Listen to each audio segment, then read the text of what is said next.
Kumusta? Ako si Cheska, and today we'll be talking about bakit mas masakit kapag almost lang. Why do failed relationship hurts so much? Ito yung opinion ko na to, based on my experience lang then, and of course,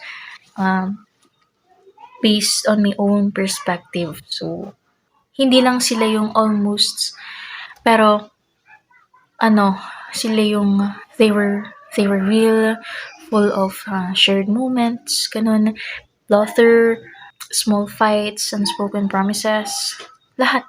And when they end, hindi lang yung person na yun yung nawawala, pero pati na rin yung part mo, whereas you imagined yourself to be with them.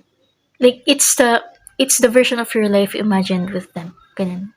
It's the future you saw, the routines you built together, the us that existed in your heart, even if it didn't survive reality. So, yun nga, failed relationships hurts more because, kasi you loved fully, but sometimes, love isn't enough talaga. Parang you question yourself, you're always questioning yourself, you really play conversations, you question yourself, choices, moments you wish you handled differently. So, hindi mawawala. And those what ifs, the pain deepens.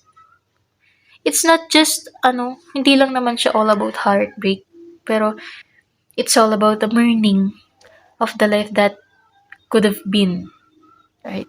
Kasi every moment feels heavier because it is layered with both joy and of course loss.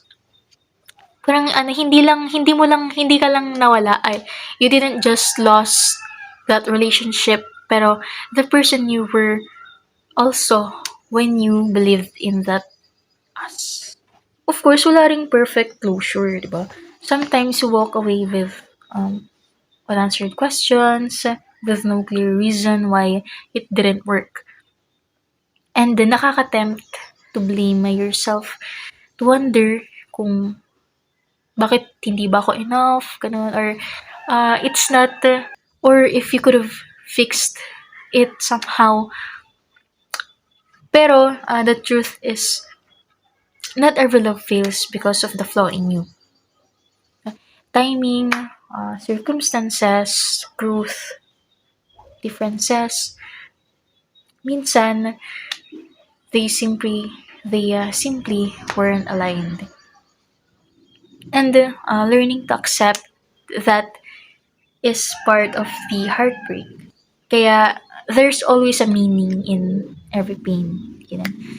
Kasi every failed relationships teaches you to recognize your worth, to understand what love should feel like, kung ano nga ba talaga yung pakiramdam ng totoong pagmamahal, and then to see who is truly deserving of your heart. And you learn to forgive, hindi lang doon sa isang tao, pero you are learning also to forgive the parts of yours where it didn't go right. I don't know. That's where I learned na, and with that every ending, gumagawa ka ng space for a love that isn't hesitant, that doesn't leave you in questions, and of course, that chooses you fully, and that stays. So kung mafe-feel man natin yung ache, when we feel the ache of a relationship that didn't work out, know this, right? It's not a failure, right? It's a chapter, lesson. Parang yung love na yun is nagsisilbing reminder sa atin na love exists not just in what lasts, but in what teaches us to hold ourselves with care even when someone else couldn't, right? So one day, marirealize din natin eventually na Those relationships that didn't last were not the absence of love, but preparation for the love that finally will.